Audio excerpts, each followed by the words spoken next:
Welcome everybody to an interesting and amazing and an eye-opening panel discussion today.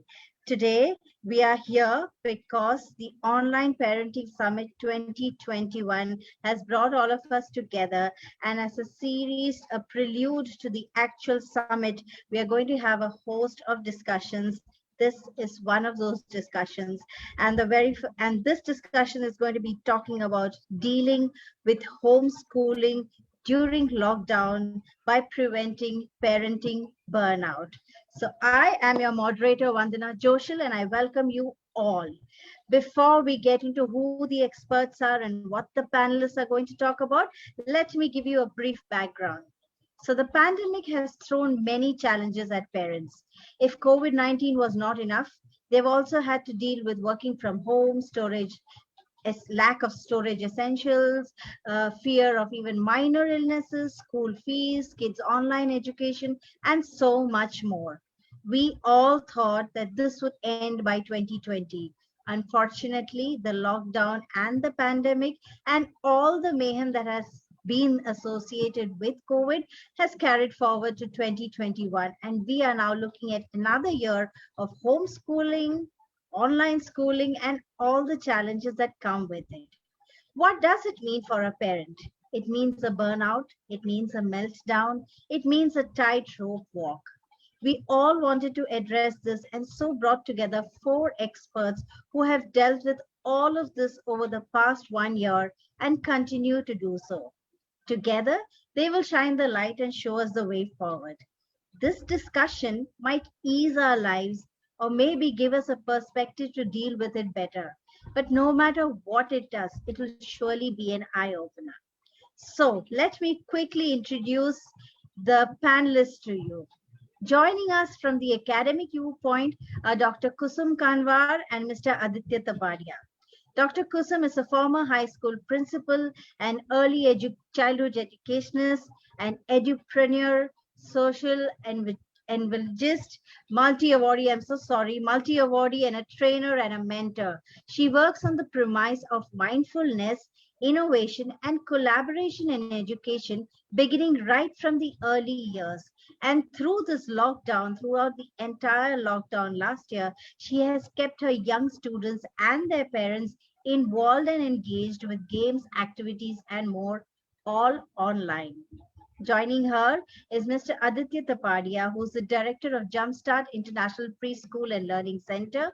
He was the territory head of Early Childhood Association, ECA, and is now the National Core Committee member. ECA is an initiative that not only works towards safeguarding children and their rights, but also strives towards the growth and development of educators across the country.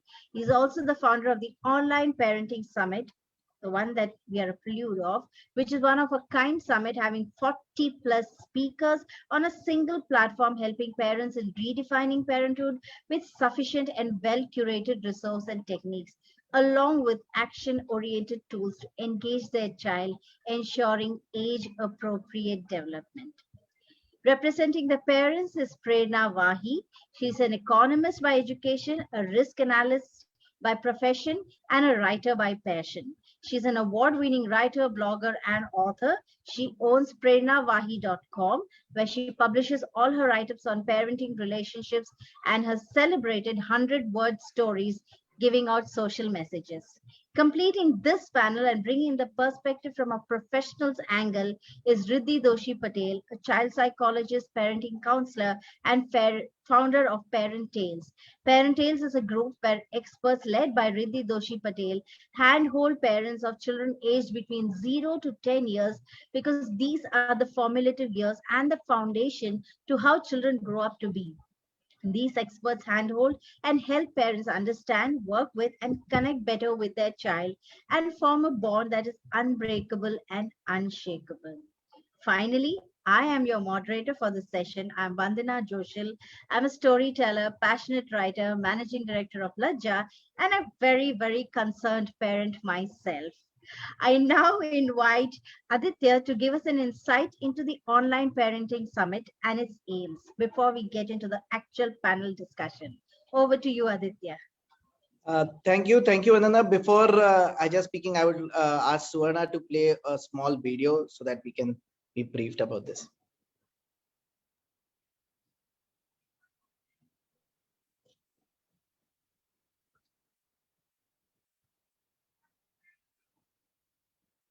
Education breeds confidence.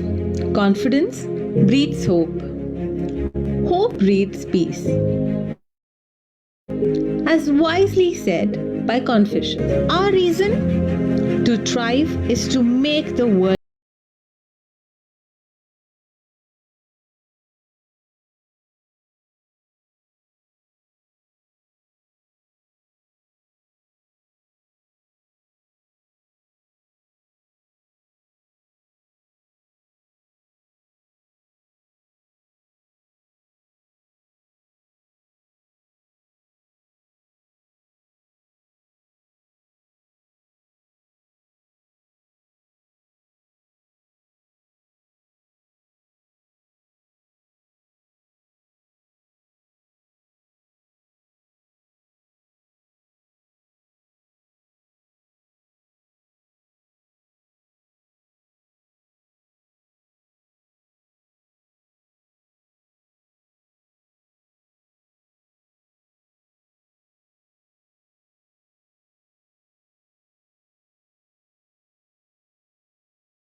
contribution. A big thank you to you.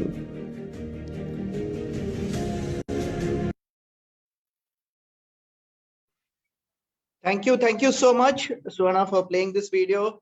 Thank you, Riddhi, for having us. Thanks, Kusum, for having us on Adapt Skills.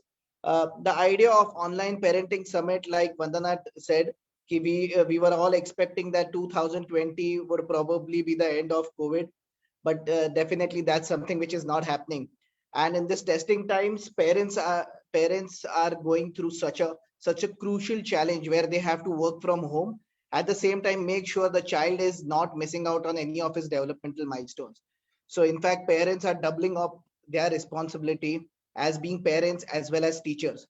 So we at Online Parenting Summit thought that this is one of the most important inputs as educators, as the entire community, we should be able to give to parents, where we give them easy, quick, actionable tips, which are not theory based, but all are action based, which they can really implement just to make sure that a child's developmental milestones are not missed out in this last 2 years. Okay. Everything, a lost business, whatever financial losses have been there are there and can be recovered, but the loss which a child might face through because of this COVID, especially the developmental milestones which he might miss for these last 2 years, 1.5 years, are something which are not repairable. So we thought that this is one initiative we should take, where we can absolutely empower parents by getting the industry specialists all across the globe to come and address parents and give them quick, easy, actionable tips which they can go back and implement. So that was the idea, Vandana, of having this online parenting summit. We are going to have 10 plus workshops. We are having 20, 25 speakers who will be addressing the summit. We are having more than 40 panels before the online parenting summit, which is on 25th of July. So I'm so glad I could come here and be on your panel. Thank you so much. Amazing, amazing. So parents, if you're watching us, do remember that you have to register for the summit. And this is the summit which is aimed at helping parents, handle the stress, the tensions of being a parent, looking after their children, managing so many things at the same time. We will be sharing as much information as possible without being too preachy, because I know that is something that is available in abundance now, advice from everybody. So let us jump right into this discussion. We will start with Prerna. Let's get the parent perspective in first. So Prerna, it's been an exhaustive year and many parents were actually looking forward to sending their wards back to school and having, that me time when the child is in school. But now we're looking at another session of hand-holding online sessions and doing homeschooling, that's kind of situation. Have parents reached a breaking point yet? Vandana, before I get into the answers directly, let me thank you all for having me over. It's a delight to be on this panel on a topic that is on top of the minds of all parents, and I'm sure educators and psychologists as well. I'm delighted to be with such panelists who are accomplished in their field. So coming to your question specifically, yes, when it started off, we were safe at home and we were taking it easy. We were getting used to how the Zoom interaction worked, how kids can log in on their own. And, once we got settled, we were like, okay, this academic session has gone online, but hopefully the next one, we will be able to send them to school.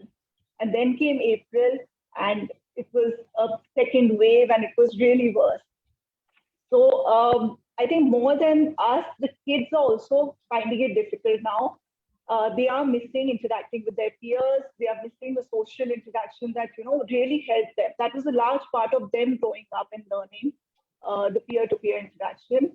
And for me personally, so my son is 9 years old and he's able to manage things on his own independently. He's able to log in, he's able to submit his assignments.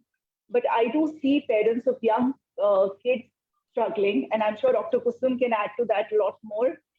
So they have to be there all the time when the session is going on. They have to supervise, and it doesn't just stop there. So even for the assignments later on, they have to help out the child. And I think from that perspective, it's getting a little challenging for the parents as well. Though we are still positive, but yes. Yes, that is true. As a parent myself, I do know that the older kids are able to manage by themselves, or at least they tell us that they are managing. But the younger ones are a challenge because sometimes they probably know a little bit more than us, so they are able to connive and fool us in some way or the other. And keeping a track is really, really important. Dr. Kusum, you as an educator who has over the years kept toddlers and their parents occupied, is online schooling slowly edging towards the homeschooling kind of a situation where parents have a lot on their plate in terms of the child's education and learning as opposed to before? So thank you very much. Thank you, Vandana. Thank you, Riddhi. Thank you, Prerna. And definitely thank you, Aditya, for this platform. And yes, a very, very pertinent question on and a thought on every mind, right? And so be it parents or schools, but the very fact that, you're asking me that, is it paving way for homeschooling? And what Prerna says is, they're all, already neck deep in whatever is happening. So the answer lies there, right? So to start with, the transition to online was like the emergency remote learning model, that was created world over. So it just, and to cater to sudden learning void when schools were shut down overnight, just like everything else. So in fact, imparting education changed overnight for everybody. Their teachers changed to their moms at home, and the home environment and spaces were converted to being, the school and the learning spaces for them. Now, since we all understand, so, we did get down to having a lot of workshops and orientations for parents and all of us to understand the importance of continued learning connection and stimulating, a preschooler's mind, where we all know that there is where 90% of the brain growth happens in these years. So schools, teachers, homes, parents, everyone cooperated to give children their childhood that finally gives us a blueprint, of our lives and everything that we experience. Now, of course, we brainstorm to understand what will happen, teaching life skills to be, very crucial, pertinent. So again, it's no secret that sorry, remote learning has now skyrocketed, you can say, in the recent months. So impacting the entire education industry, schools are rushing to pick up distance learning programs, and many private players too actually are in this which COVID-19 shook us up. So schools are now inching their way towards remote learning with mixed methods. And it's right to say remote learning is exploding and just about everywhere. But what is the choice that we have? Because we need to keep this in mind, that online school or remote learning, even if performed at home, is only considered true homeschooling if it is affiliated, or if it is not affiliated with any school, or like schools like ours where our children are going or where we are running. So as homeschooling is essentially parent directed education, independent of any school system, and homeschooling, so it varies from family to family. So it's a huge call for every parent who needs to take this for themselves, right? So they're inching towards thinking of homeschooling. They need to really think about it, because our plates are already full, we are saying. And parents presently, nevertheless, I'm very sure that once our children are vaccinated and we are safe to open, we will all go back to regular physical schooling or a hybrid model until all industries change their work from home modes and do not make attending physical offices. The shift from online to remote learning to homeschooling will not be an option for majority of us, because all industries will have to work towards for making this actually an option of homeschooling for every parent. Because they do all the curriculum themselves, they do everything themselves. Right now it is teacher led. Right now it is the curriculum comes from school, the technology is from school. So it's going to be a mammoth task for the Yes. percentage. Yeah, the Absolutely, it will be a yes. mammoth task, and like you said, there is a definite demarcation between online schooling and homeschooling. But now this is a question that I'll take to Aditya Tapadia. Now, while we have already established that there is a definitive demarcation, now with over the past year, parents have been seeing how online schooling is happening, and for the older kids, the parents have been insisting that, oh, I as a parent have been teaching my child more than what the teacher has. And you can't blame the teacher over here, because she is also time driven. There's only that many 30 to 45 minutes that she can teach, and there's that much she can teach in online classes.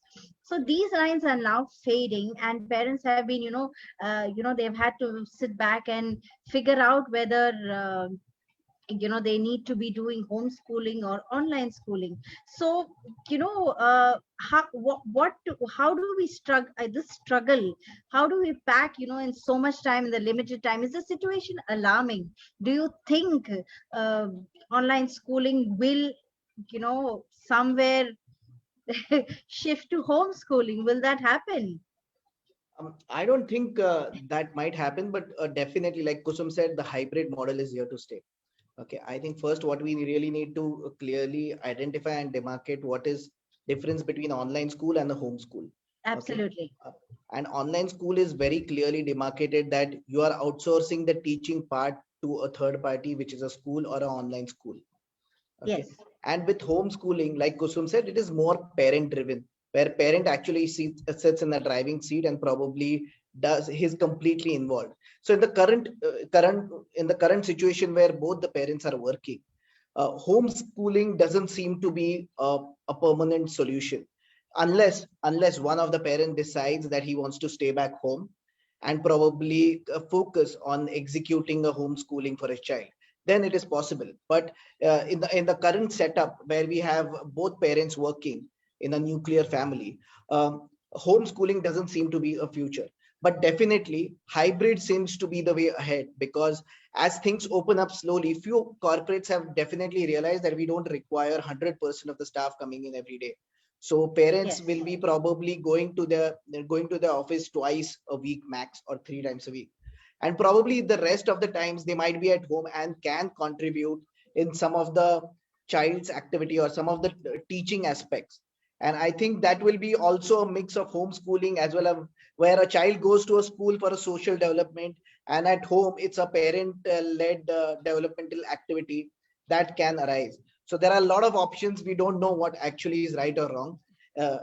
But one definitely thing which I would like to see as a positive thing in this entire COVID situation is that education typically has been one industry which has not evolved with the time.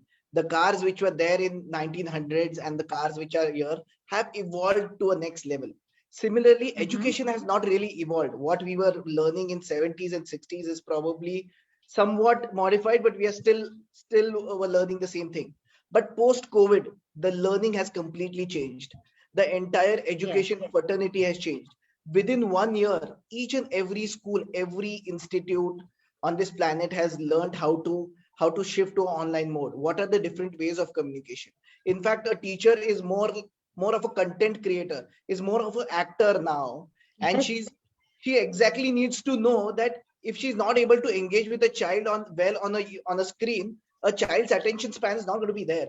So the entire schooling has changed, and this industry has been disrupted completely. And I think parents just need to be more patient and see how the whole thing evolves, whether they can help in actually homeschooling the child, hybrid homeschooling, or probably get back to the conventional way. I think times will tell what is coming up for us. Absolutely. Time is the only, time is really going to tell us how it's going to, even those parents who did opt for homeschooling will over time realize that, the challenges are very, very different from the ones that they have seen in online schooling or in regular schooling. So from your inputs, I'm kind of getting a feel that it's the teachers who have been really stressed out, and so parents need to understand this too.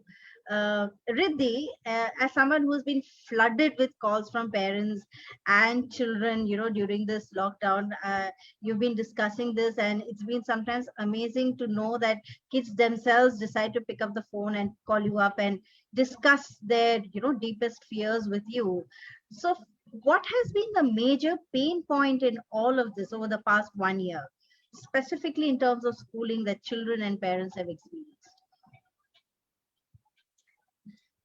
Thanks, Vanna. That's truly something which I would like to speak upon. So what has happened in this last 1 year, children have stopped meeting each other, right? Yes. Specifically the ones who have kind of toddlers or pre-primary children or primary children. Now they want to meet people, they want to feel their presence, they want to connect with each other, and which is not happening. Okay, so there's a sense of insecurity in them that what is happening, like ho kya raha hai, and they are clueless. As much as they are clueless, even the parents are clueless, because none of us know what is going to happen next. Also, during this 1 year, there are a lot of times that I've seen that not only insecurity has prevailed among young children, but there's a sense of how do I explain? There's a sense of that, okay, nothing is going to improve and it's going to stay forever.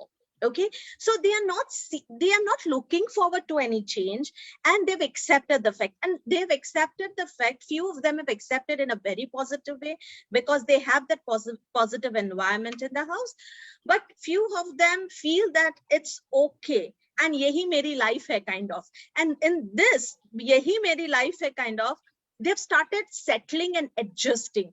Now where are they adjusting is online, with the video games, or a lot of screen time is something where they're kind to settle, or they're going to adjust, right? Their social life and everything is online at the moment.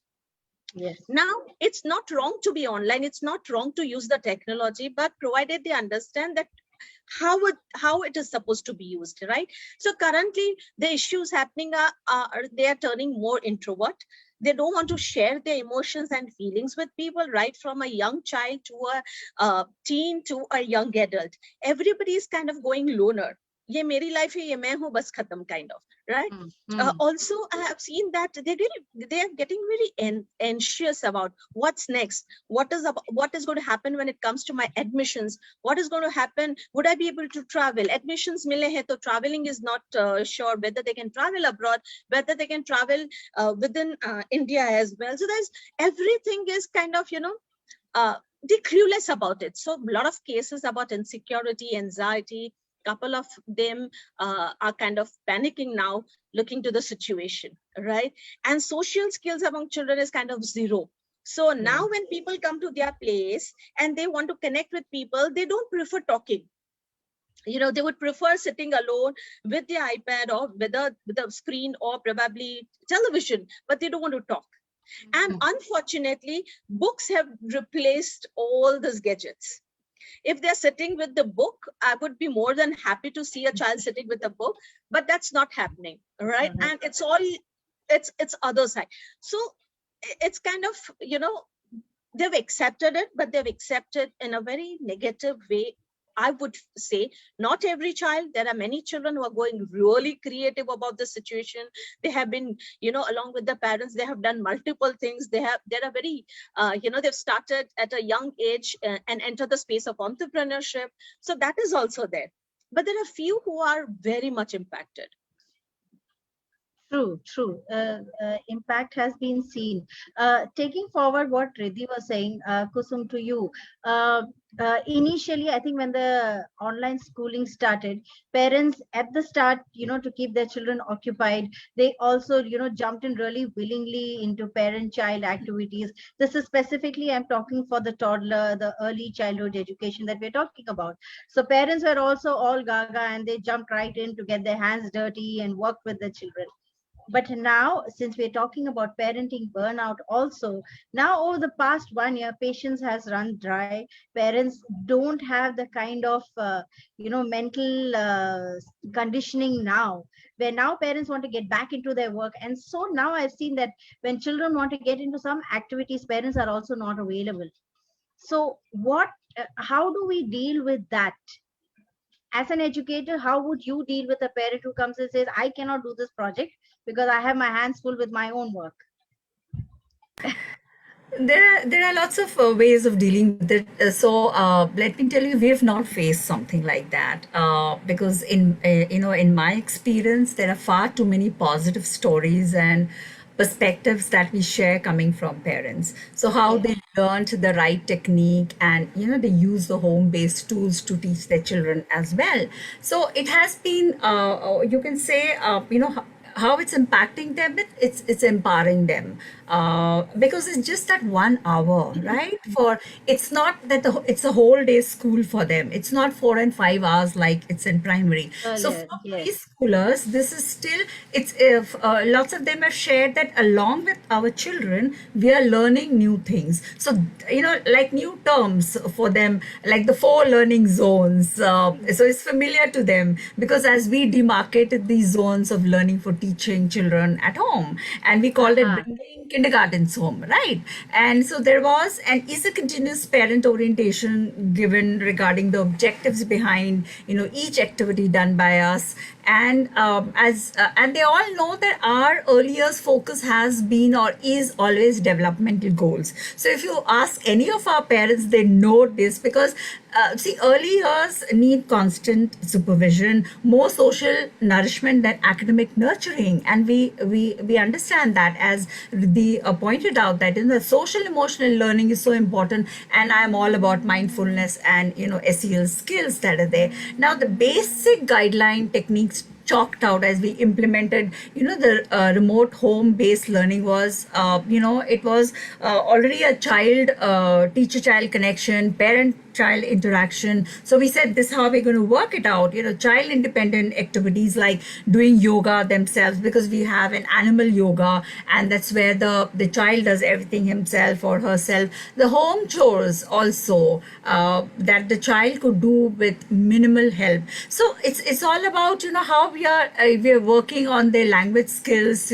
and parents know that we are doing this language skills, so they know it's preceded by listening skills. If they know that these are physical, social, emotional, cognitive focus, that's precision that's happening, sense of balance, sense of body awareness. By very simply, any activity or action done with children needs to impact not only their brains their muscles and senses in children. So if I can just give you one example, of a simple, I have a lot of examples, but I know there's a time crunch, so I'm just going to talk about one blow art painting. Okay, that's a very popular activity, with all our parents and children, and something that is now on their hall, the wall of pride, as they call it. So when we explain the technique and the science behind it to parents, they were all just blown away with it. Instead of just saying, oh, what is this? I have to get a straw, I have to get some paints, and I have to blow it around. So it was, using the straw to blow the paint on the paper. So as the teacher gets the children into a conversation, she's asking questions, to get the children thinking before they begin. So this art form, example, how can I get the paint to move and dance, around the paper using just a straw? So she is accepting all the answers, to keep in mind that this technique of questioning explores and encourages exploration, investigation, and scientific thought, and not just give a straw and ask them to blow the paint around. So they learn the question, and encourage, they also encourage the conversation and help build social emotional connection. So it is a simple art form with lots of fun for children, and you can engage them from 10 to 20 minutes in one activity and then move on to the next. Lots of things parents are doing at home, our parents, Yes. like laying the table, serving others. We're explaining all the time what are they learning, service, gratitude, the social emotional learning and competencies. So getting the parents, grandparents, and children all together. So I can go on and on, Vandana, if I have time, but I know. I know. Also, Now going from Thank you. here, Prerna, I'll jump to you. When now Kusum spoke with so much passion, but she's speaking from the perspective of an educator. You have to remember that. As a parent and as somebody who's been writing articles on parenting, you tell me, does this somewhere give rise to parent burnout? And if it does, what is the solution? Right. So hopefully all of you could see how vigorously I was nodding when she was talking. So educators and parents are totally, I think, in agreement, and it is a partnership completely. It cannot work in isolation. We have to work together to help our children grow. And so I'm not an expert in the field, but I definitely have 3 thoughts that I'd like to share here. Yes. The first is that, let's not try to be perfect. Let's cut ourselves slack. Let's accept that, this is a difficult time for all of us. Let's focus on our wellness also. So emotional, physical, and Absolutely. mental. Let's focus on all that, get help where needed. And, I read this somewhere and it always stayed with me that, parenting is tough, but still, remember, in the eyes of your child, you are the best. You're doing it the best. No one else can do it better than you. Just keep that in Absolutely. mind. Yeah. Wow. So the second thought that I have is that reach out to the experts in the field. So Aditya mentioned the online parenting summit that will help, register for the courses there. Reach out to psychologists like Riddhi. And as I already mentioned that, Dr. Kusum and other educators, we should partner with them and make this happen. And the last thought that I have is that if the kids are happy, we will automatically be happy. So make sure that you focus on their happiness as well. And it's very easy to do that. So a few things Dr. Kusum already touched upon, teaching them life skills. So that's something we've also been doing. And with younger kids, you can actually get involved in the activities. And, my husband and I always discuss that I wish, we were studying at this time, because schooling is so exciting right now. So you actually get that opportunity to do the craft activities and learn new things with them. And also, come up with simple activities. So I'll give an example here. So my son has made a COVID journal right now, where he just expresses his thoughts. So the idea is that, whatever he's feeling on a daily basis, he can mention that in that. Secondly, he makes a gratitude jar. So, he writes down things that he's thankful for. So even in these tough times, there's so much to be thankful for. And we are making it a practice to mention something in that every day. So these are simple Lovely. activities by which you can keep them happy. Wow, that's lovely. Gratitude journal, the gratitude jar. I think these are things that Riddhi has also always been advocating, and I know for a fact that there are many parents out there who have been following this. Aditya, I'll come to you. When we are talking about early childhood and this toddler age group, how much does online schooling really matter to these young toddlers? I mean, would it not have been better to skip an academic year and, rather than have them go through classes and things like that? Yes, it's 1 hour in a day, but there is still that pressure of, making the child attend a class. So would it not have been better to just skip a year? Why would we want to add to the stress? Uh, I personally feel I already stated before that our primary responsibility, even if even whatever crisis probably everyone is going through, all the financial losses, all the business losses, all the professional losses can be covered back. But a loss which a child is going through is something which is unpickable. And I think if we are going to say ki it's okay for a child to be at home for 1 year because he's safe, I absolutely agree that a child should be at home for 1 year.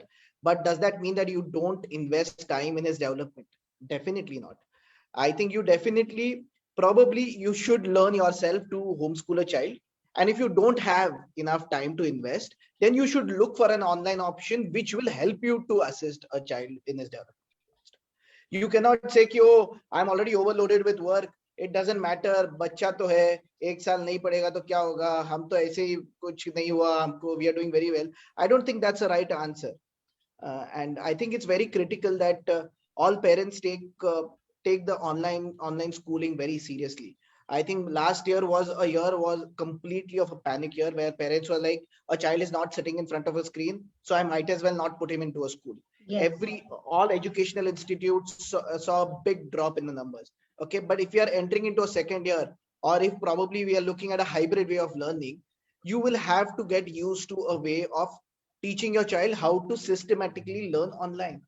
And I think parents play a big role, like the way parents have now made sure that their calendar is completely organized and all their meetings are organized. I think they will slowly also have to train their child, saying ki in an hour in a day, you and me are going to sit and probably do something together.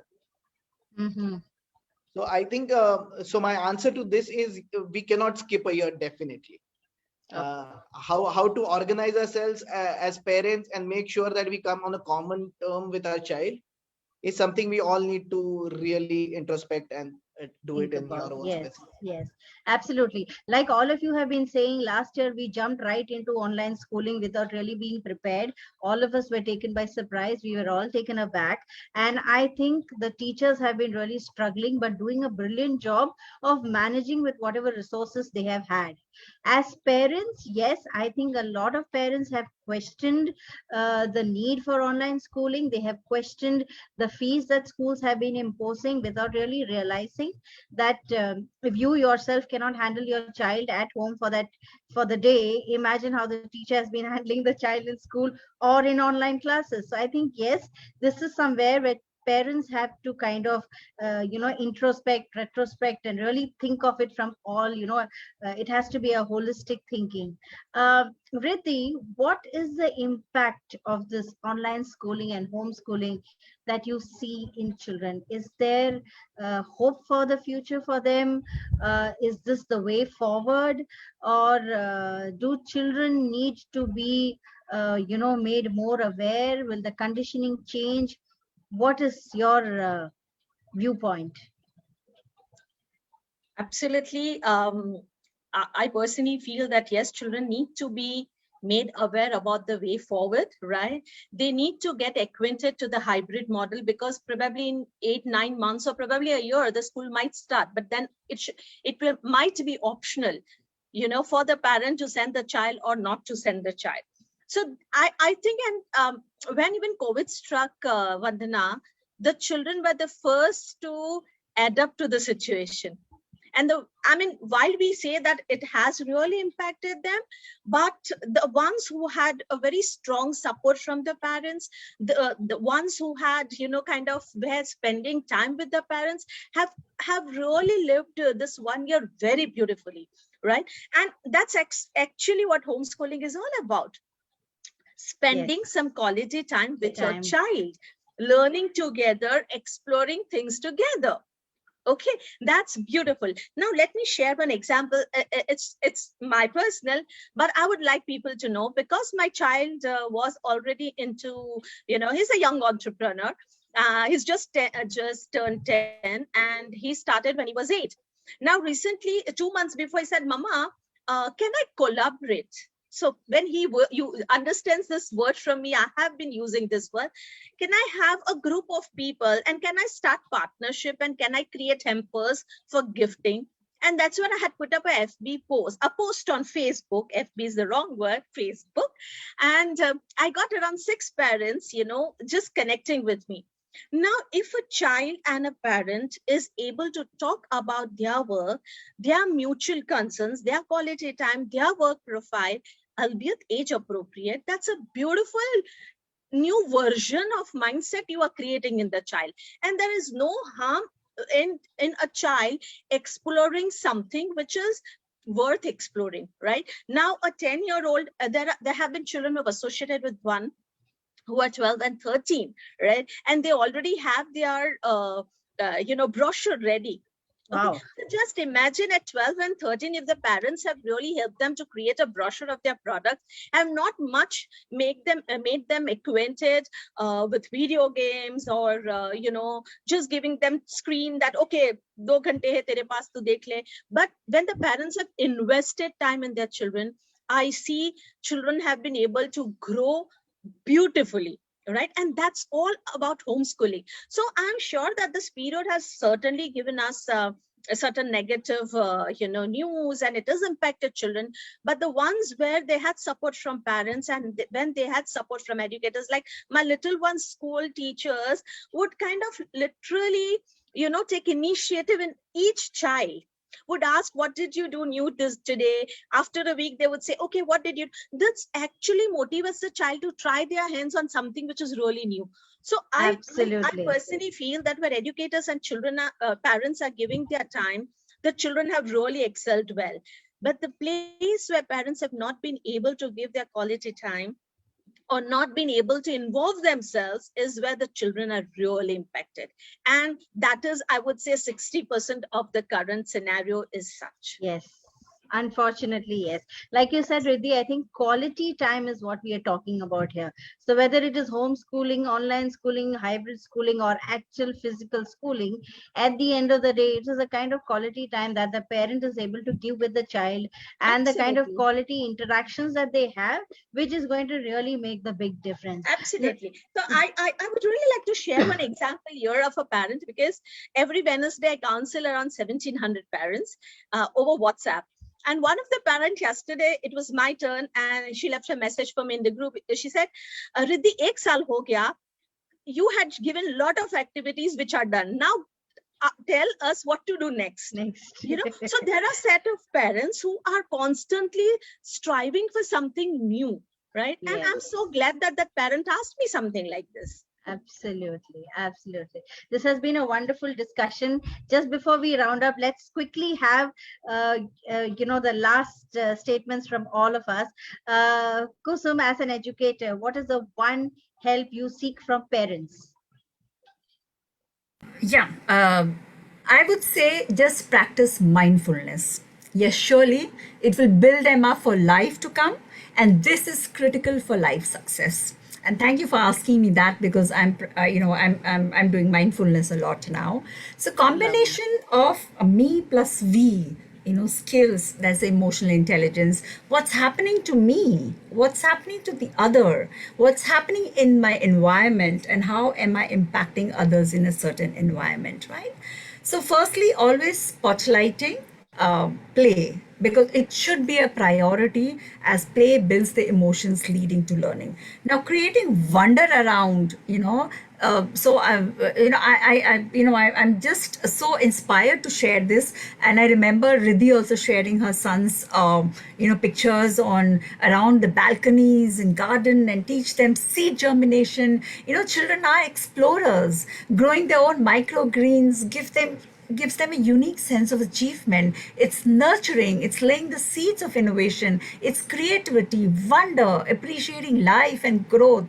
And you know, and then they will eat it too, right? Those microgreens, Yes. they will eat it too. And take them on a bear hunt. Like, you know, we have done something like this way, where they go looking for a place to picnic with their picnic baskets, carrying the bear cutouts, you know, what they painted. So create that wonder by practicing visualization through story yoga. It's just a magical experience for children when they are part of the story and they become different animals and animal poses with yoga. So these are these Wow. little simple shifts in the environment by us, and we have worked it out with teachers and, you know, with parents, and they are absolutely cooperating with us, and they don't feel demotivated at all, you know. So it's because they know that they're developing the empathy, they're cultivating imagination, divergent thinking, you know, developing critical, you know, skills.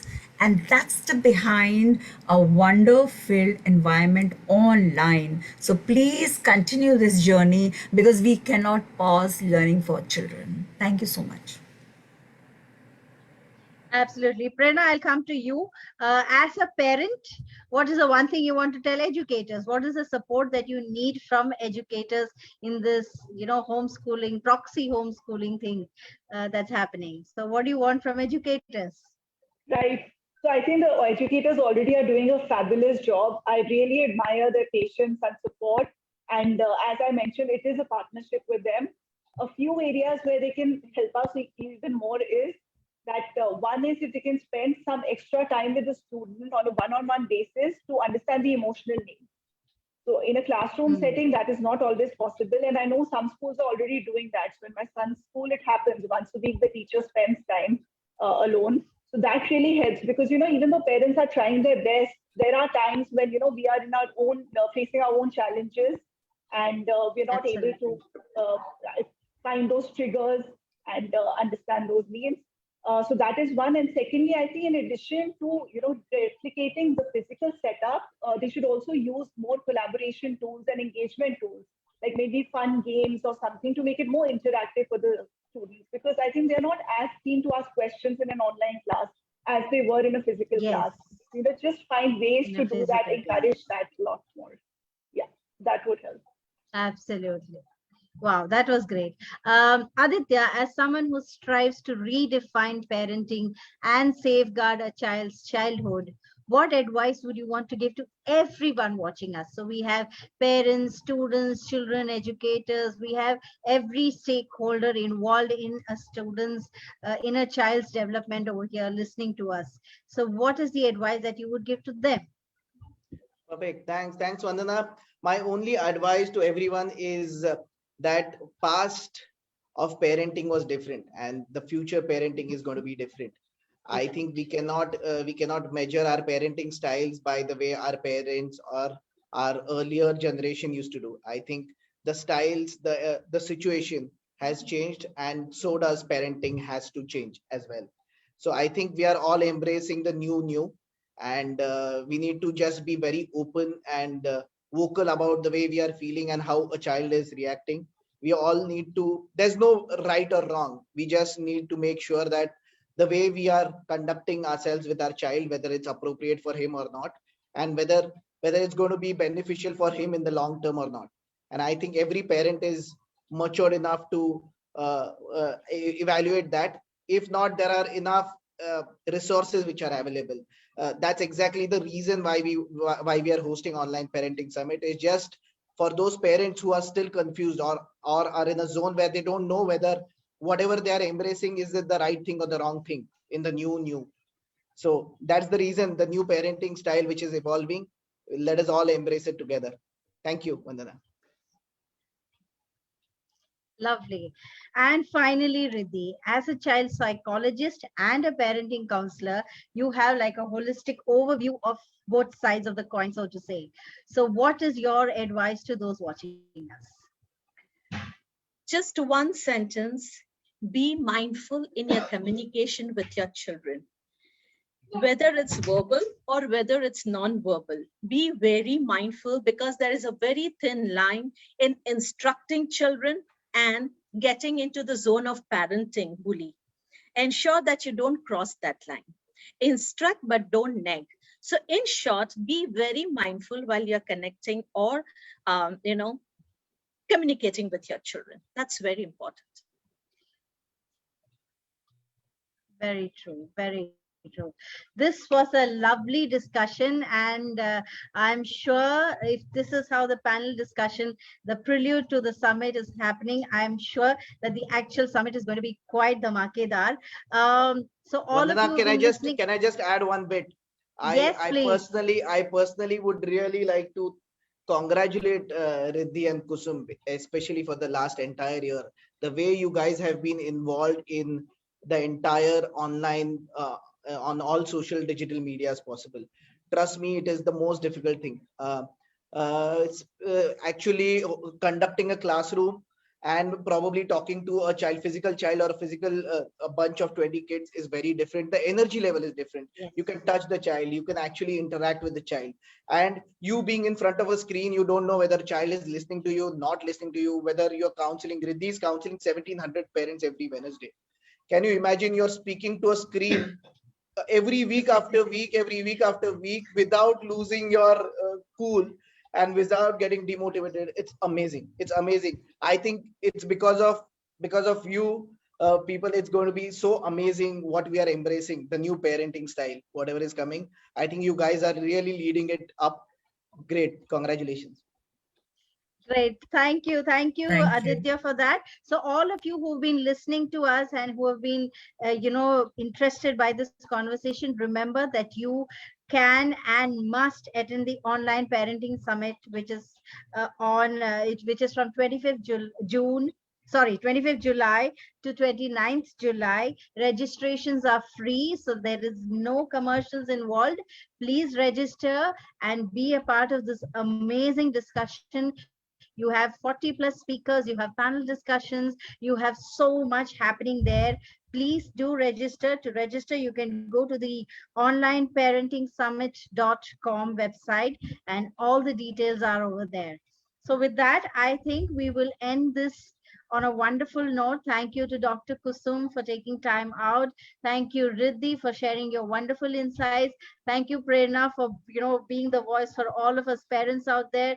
And thank you, Aditya, for starting off this wonderful initiative. Thank you to Suvarna, who's been doing all the wonderful back-end work. So thank you all. I wish you all a very good evening. Take care. Thank you. Thank you, Vanna.